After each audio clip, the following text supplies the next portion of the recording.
সময় এসেছে authentic digital এভিডেন্সকে আপনার যে কোনো ট্রায়ালের ক্ষেত্রে বাধ্যতামূলক গ্রহণ করার জন্য সার্বজনীন আইন প্রণয়ন করতে হবে। আমাদের দেশে সাংবাদিকদের গুণ এবং সাংবাদিকদের গুরুত্ব, সংবাদপত্রের গুরুত্ব, স্বাধীন মিডিয়ার গুরুত্ব, এগুলো সম্পর্কে নতুন করে বলার কোনো অবকাশ নেই। আমরা অতি সম্প্রতি একটা জিনিস আজকে গর্বের সঙ্গেই বলতে হয়, মাননীয় মন্ত্রী সাহেব মাননীয় প্রধানমন্ত্রীর সফর সঙ্গী ছিলেন চায়নাতে। অতীতের মতো ঘটা করে ফিরে এসে আমাদের যে বিশাল কিছু একটা করে কিন্তু কিছুই আলটিমেটলি পেলাম না, এবং সাংবাদিকদের কিছু রাজনৈতিক নেতা মন্ত্রীদেরকে তুষ্ট করার জন্য স্থাবকতা আমরা অতি সম্প্রতি বাংলাদেশের প্রধানমন্ত্রীর সর্বপ্রথম বিদেশ সফরের পরে এখনো পর্যন্ত দেখতে পাইনি। এটা স্বস্তির জায়গা। আমাদের প্রত্যাশা কি, নাগরিক হিসেবে জাতি হিসেবে আমাদের প্রত্যাশার জায়গা থেকে বলছি, মাননীয় মন্ত্রী, আমরা লক্ষ্য করেছি আপনি মন্ত্রণালয়ের দায়িত্ব এবং সরকারের পক্ষ থেকে কোনো সময় মেইন স্ট্রিম মিডিয়ার সংবাদ প্রকাশের ক্ষেত্রে কোনো বাধা প্রদান করা হচ্ছে না, এটা স্বস্তির। কিন্তু এই কথাও সত্যি, আমরা কিন্তু সোশ্যাল মিডিয়ার নামে নানাভাবে ভালো কাজেরও অযথা সমালোচনা, নানা মানুষকে মেলাইন করা এবং নানাভাবে মানুষকে কিংবা ভালো রাষ্ট্রের ভালো কাজগুলোকে ডিসক্রেডিট করা একটা অপচেষ্টা আমরা লক্ষ্য করে থাকি।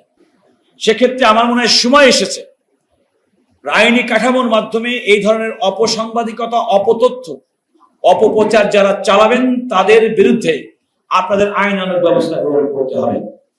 রাষ্ট্র হিসেবে ভালো কাজ করার জন্য যেমন প্রশংসা আপনি পাবেন, রাষ্ট্র পরিচালনায় যে কোনো ধরনের দুর্নীতি, অপরাধ, অন্যায়ের বিরুদ্ধে সাংবাদিকরা সঠিকভাবে সত্যটা তুলে ধরবে, এটাই প্রত্যাশা, এটাই গণতান্ত্রিক রাষ্ট্রের বিধান।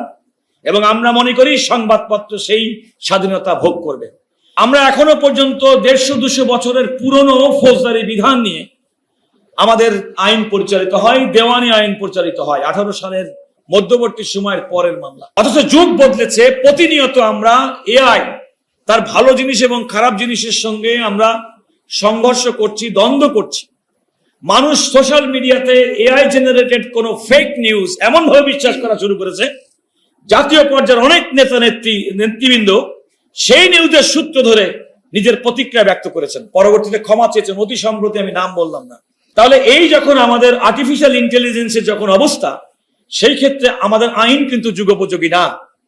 আমি অতি সম্প্রতি লক্ষ্য করেছি সাইবার সুরক্ষা আইন, এটি সংশোধনের জন্য একটা মন্ত্রী পরিষদের কমিটি গঠন করা হয়েছে। আগামী দিনের চ্যালেঞ্জ মোকাবেলায়, তথ্য সন্ত্রাস মোকাবেলায় কিংবা আগামী দিনের সময়ের ক্ষেত্রে with the advancement of artificial intelligence আমাদের আইনটাকেও যুগোপযোগী করতে হবে।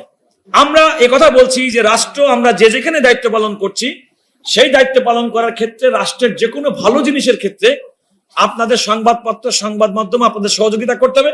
আমরা পুরো অ্যাক্টিভলি রোল প্লে করছি কথা বলার জন্য। আগামী দিনের জন্য it's a very alarming thing, take it from me. এই ধরনের ডিজিটাল ইস্যুস ডিল করার জন্য আমরা যখন কোনো একটা আইন করি, সেই আইনটা কিন্তু দ্রুত কিন্তু পরিবর্তন, সংশোধন হয় না। এখনো পর্যন্ত প্রতিদিন ডিজিটালি আমরা যে সমস্ত অপরাধ দেখি, গুটি কয়েক আইন ছাড়া এই সমস্ত ডিজিটাল এভিডেন্স গুলো কিন্তু প্রচলিত ধারা বিচার ব্যবস্থায় সাধারণত ব্যবহার করা হয়।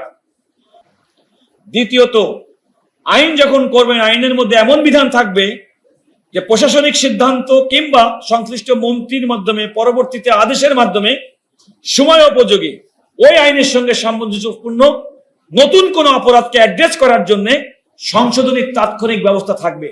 তাহলে দিন দিন ডিজিটাল ফর্মে যে ধরনের অপরাধ আমরা প্রতিনিয়ত নতুন মাত্রায় দেখছি, সেগুলো ডিল করার জন্য আমাদের প্রচলিত আইন যথেষ্ট নয়, অপ্রতুল।